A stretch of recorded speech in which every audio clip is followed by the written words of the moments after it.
What is going on, you guys? Welcome to today's video. So I have something pretty cool to show you. So I spent some time yesterday going through the barn, cleaning up a bit more, getting more organized, and well, I got something very cool to show you guys. Let me get the perfect spot. I think right here should do. All right, 3, 2, 1, bam. We have 5 cars in this side of the barn. Now it would look much cooler if those 3 weren't covered up. You could see all of them, but that's the spot back there where that sticky stuff falls, and then see over there, this spot and that spot's pretty much good to go. But still, we got 5 cars in this side of the barn, and it looks so cool. Now I'm not entirely sure this will be the final layout for the barn, because right now I have to move all 3 of these cars if I want Miley out. But before I went ahead and moved every single car, I want to make sure it's gonna work, and honestly there's still plenty of space, so it's looking good. So you can see down here, we have plenty of space around the R32, plenty of space behind Miley, and then also on this side, plenty of walking space in the middle. And then up here, I'm kind of surprised. So we got plenty of space here on the right side of the Mark II, plenty of space in the middle. Like you can walk through, open both doors, no problem. Back here's a bit tight because it's all the way as far back as it can go, but it works. And then on this side is pretty tight, but you won't have to really go to that side much. Other than that, it all works. Plenty of space to walk, move parts if I need to, and we got 5 cars in the barn. Now if that big trailer was gone, I could fit 6, but you know what? I'll take 5.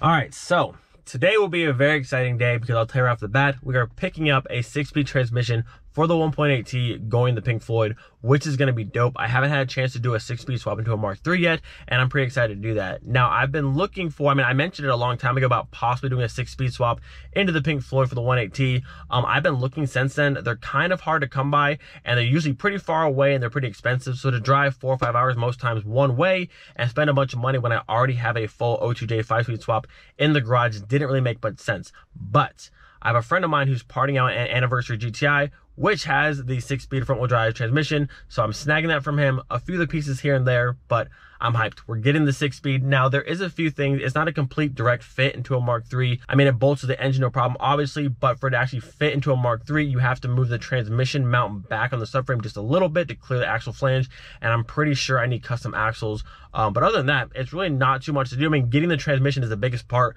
The rest of the stuff isn't too hard. Marvin can go through and cut off the transmission cup and move it back a little bit, and then I'll probably do like drive shaft shop to get some custom axles. But we're getting a 6-speed in. It's gonna be sick. So I'm sitting in my car. It's almost time to leave work, go pick up my transmission, but the funniest thing ever just happened. Now, if you're an OG in the channel, you might remember this video from about 2 years ago. We went to go see this car. Bright yellow Golf 3 GT. Pretty cool car, awesome color, cool seats. Had a few like rust spots here and there, but overall not a bad car. I think it was for sale for about $750, and if I remember correctly, we had an appointment to go see the car, like drive-in stuff, and it sold before I got there, which kind of sucks. This video was posted on July 27th, 2019. So there's the car right there. That's the video I filmed. Now, can you guess? Can you guess what just pulled in? Look at the keys I now have in my hand. Oh, look at that. Now, didn't buy the car. I don't want to buy the car. It's in very, very rough shape. It just failed for like a million things on inspection, and there's a lot more rust in the car than when I looked at it, but there she is, and your boy's got the key. You know, I've kind of learned anytime I see a Mark III in this area, I almost know for sure at some point either I'm going to own that car or I'm going to have parts off that car, and this is just another one of those times.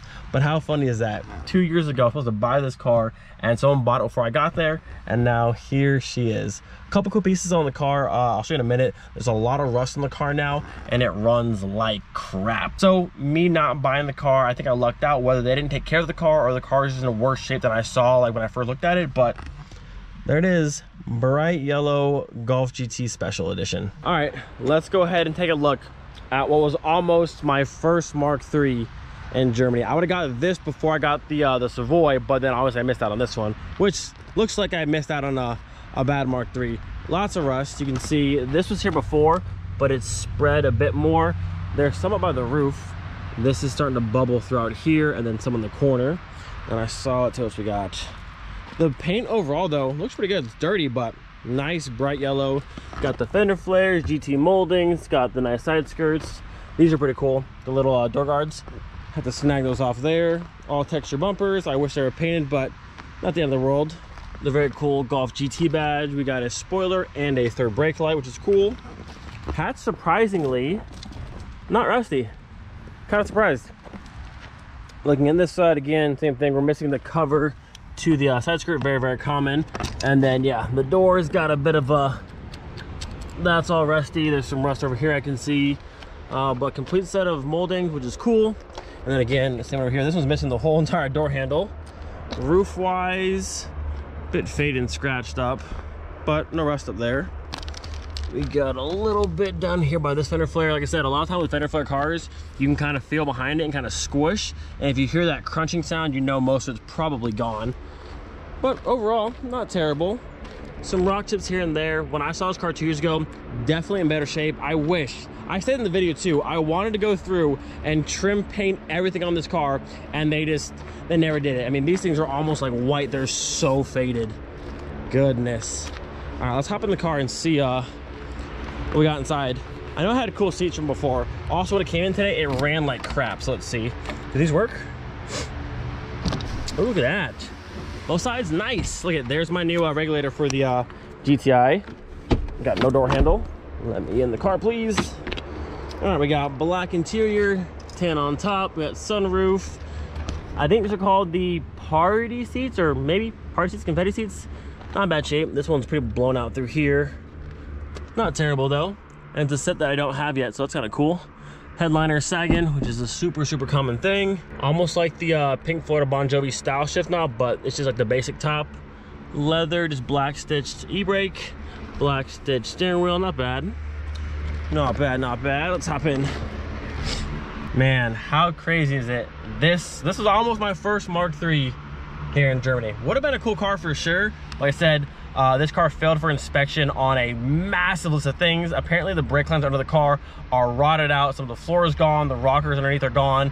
So I definitely dodged a bullet on this car, but still kind of cool. Non-AC, glove box, airbag up here, horrible looking radio. Like, why would you ever?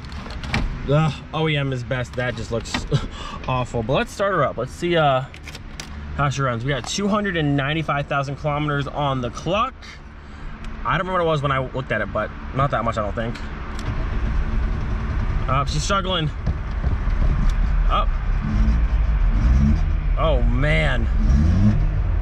This thing sounds like crap. I said I heard it roll in. Yeah, this thing's running rough. I mean, there's a chance if I got this car, we could have saved it. The rust I could have taken care of, but at least cleaning the car, trim painting the car, a bit better now. Oh, this thing runs like crap. What engine is this? Doesn't sound like a 1.8. I think it's a 1.6 to be honest with you. Let's see what we got under the hood. Yep, the good old 1.6. Let me put this up real fast. We got ourselves a 1.6. Very similar to how the US Spec 2.0 ABA is set up, but it says 1.6. Kind of cool. Brand new battery, always great. These aren't rusted out, which is kind of surprising. Man, it's like neon yellow. It's so bright. What's the VIN say? W. So another Wolfsburg car, so it should have a lot of wax down here. It would be a nice looking engine bay for sure. I like the yellow, I do. The yellow's cool. Kind of runs pretty rough. That looks pretty new. Water pump I think is new as well.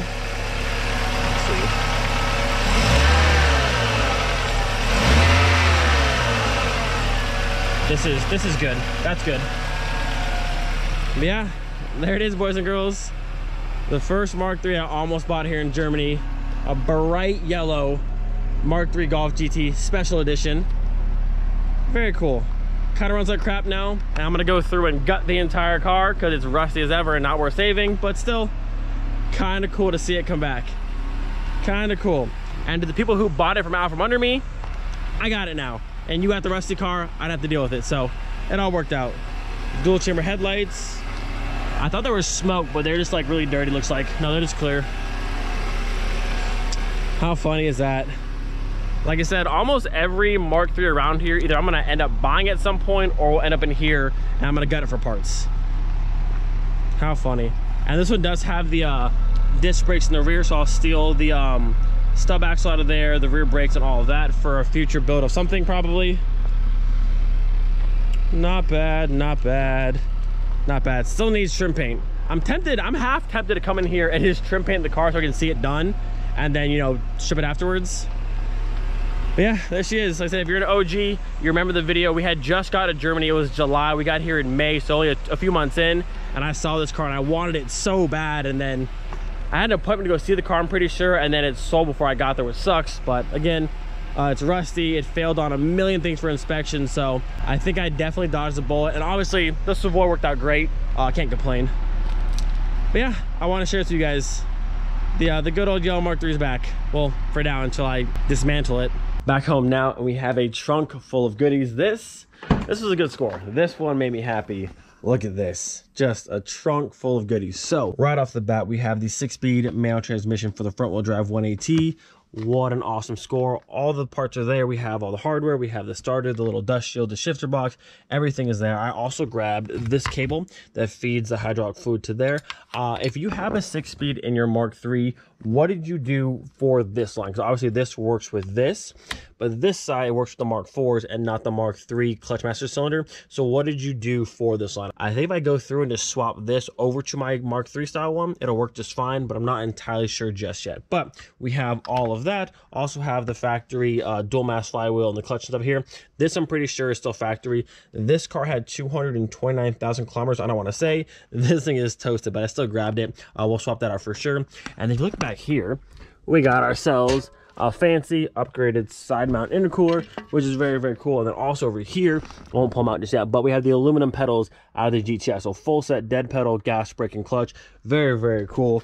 Just overall, just a great score. Now, even though the wagon will get sold later on, I'm still really excited to finally have a set of aluminum pedals for it. So super awesome score of these. And then again, this is the upgraded side mount intercooler. It's by that brand right there, if you can see that. I'm not sure what it's rated for. I looked at the website, I couldn't find this exact model, but I don't plan on pushing more than like 250, maybe 300 wheel, give or take, with the car, and this should be more than enough. Now, my original plan for the Pink Floyd was to do a front mount intercooler, but on Mark III's, a lot of times it bows the bumper down. You have to do a lot of cutting to make it fit, and on my particular style 180, the manifold goes to the left, and if you do, like, if you're looking at the engine like this, the manifold goes that way, and so the intake piping goes this way and then like up over the engine, and I don't quite love how it looks. With this, I can have a nice intercooler in the side of the bumper.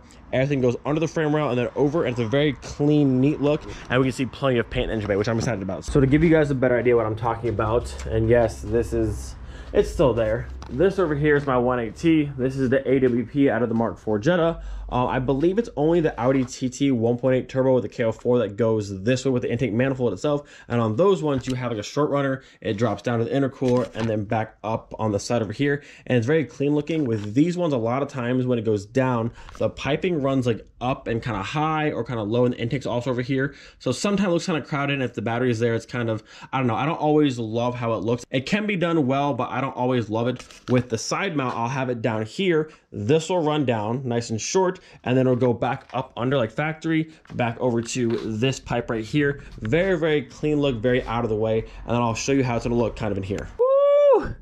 I gotta show it every time. I have to. I can't not show it. It's too good. All right, let's pop this open. So looking here, the plan is to have this pipe that's coming off of the intake tube, maybe not this exact one, but a pipe off the intake tube like that.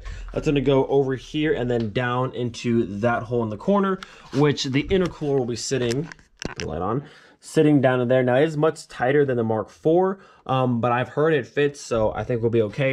And then we'll have like the pancake pipe like this going under the frame rail right here. That will lead to this one. So very, very clean look. You'll have one pipe and then one pipe, and you'll see like pretty much all of this still and all this be open. Now I do know there is the option of getting the Audi TT manifold and having it go this way versus that way, then do the piping like so.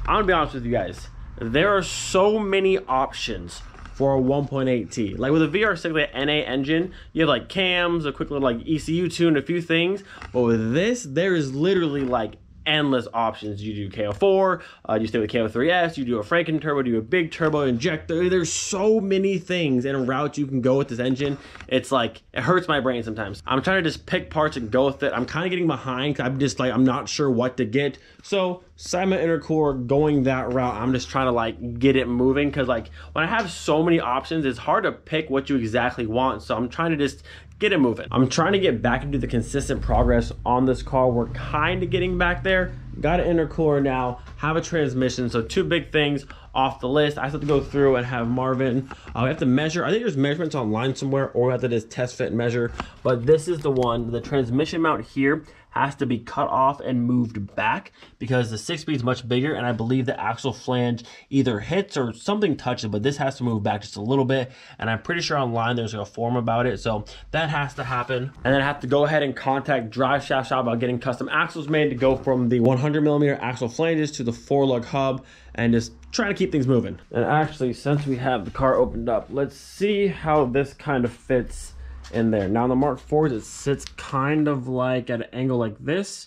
We might have to do something like, I don't know, looking kind of big, but we'll see. I also have the factory one that also works, but we'll try this one first. Let's see if we can kind of mock this up in the bumper over here. Now, originally, I didn't plan to do a side mount. I wanted to do a front mount. And then talking to my friend Ed, who has a 1.8T in his Mark III. He said the side mount works just fine. That is massive. I don't know how it's gonna fit in there. Can I go back a little bit? Hold on.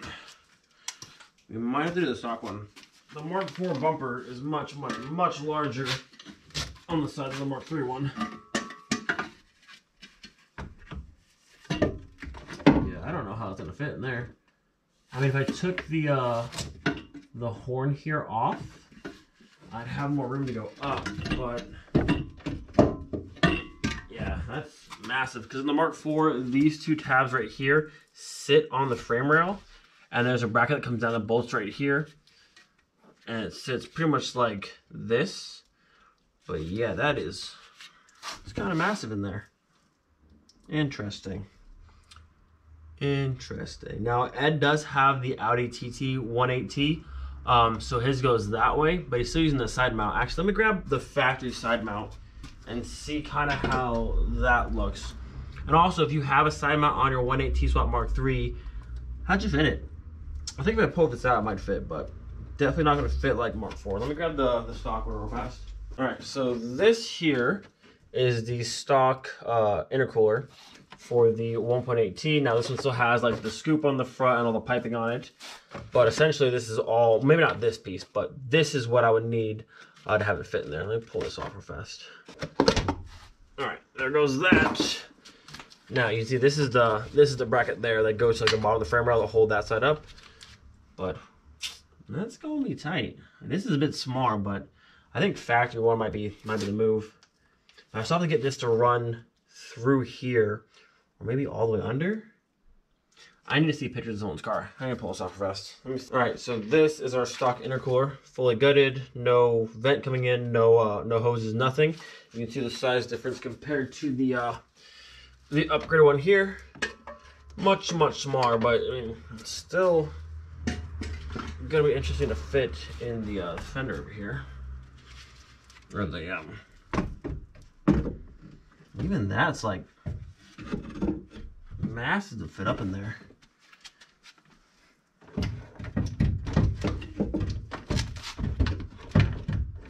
Maybe on the front side. Can't see. Oh, I'm hitting that over there. So the mounts for the front subframe are right there, which I can't move those. Yeah, if you fit a side mount intercooler on your Mark III, where did you put it? Because it seems like it's massive. I don't think there's any way it's fitting in there like I thought. I thought it had way more space. It was gonna fit no problem, and I don't think so. Interesting. So I'll get some pictures from Ed, and if you have one on your car as well, the side mount intercooler, I would love to see how you did it. I don't know how we're gonna fit this in there because there's just no room in the corner. Oh wait, hold on like that. No, I'm still hitting the actual frame itself. Actually, no. Looking at it like that, if I have it turned all the way, if I take off, I think pretty sure that's the second like horn.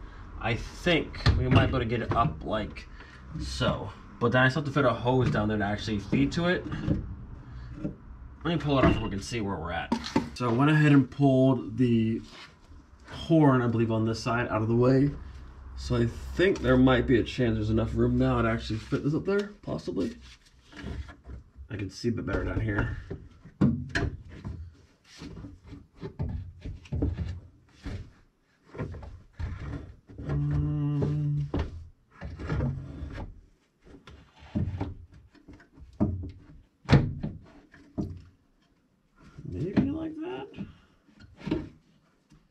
I think if I trim, well, I need those, but the mounting brackets in the stock Mark IV, if I trim those, there might be enough to be able to get this up and through, possibly. It's gonna take some maneuvering, but I think it's possible. Maybe. I think if you trim that out and maybe where the AC, I think condenser or the canister thing mounts up and trim that out, this might sit right up there. Now, the big old upgraded one, I don't know if this is gonna be able to fit up there. Scooch. This thing's just kind of massive. Let's see.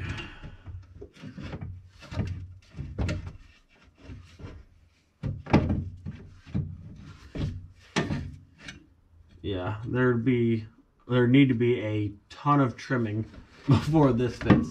The stock one's close, and I think with a little bit of trimming, it might work.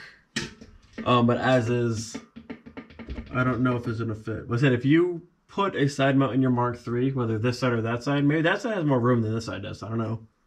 Let's look and see. But obviously mine would be on this side. There's just not a whole. I just thought there's more room, but the Mark IV bumpers are just way bigger, and they're just like kind of round in the corner, so there's just way more room in here. And these things just don't quite fit. But I think with a little bit of work and some trimming, it could be done. So I took a minute off camera, just kind of messed it a little bit, and I think I've got it now pretty good. The only thing I removed so far was just this one piece that sits down right in this corner, or more like over here in the fender. Everything else is also stock. I haven't cut anything, moved anything, and I've got it fairly good. I mean, the intake will be right about here. So this, I mean, obviously there's no mounting right now, so it's kind of like flopping down. But when it's all like up, it kind of sits okay. Let me sit you over here. We can see. I can hold it in place. Let's see if I can put you back over here. So if we go through, I kind of hold this up like so. This should reach the throttle body right there, or I might need a longer hose, but that'll be like this. And then this one on the bottom will go up like so. I'll have to put a mounting spot right there, and that'll reach the backside by the turbo. But I think this could work. Now I have to figure out mounting spots for the actual intercooler, because there's nothing really down there. It's just kind of like hanging in place. But I mean, if anything, if this is connected and that's connected, it can't go anywhere, but obviously we want to secure it. But with a little bit of work, I think it'll work just fine. Like I said, I haven't cut anything in there, haven't clearanced anything, and it fits pretty good. And then what we can do, I can put, I mean, this vent down here will put air right to this, but we also do like little cami ducts that'll push air right into the intercooler. So I think this will be okay. Now I have to see if this is gonna be far enough in and not like hit where the pulleys are.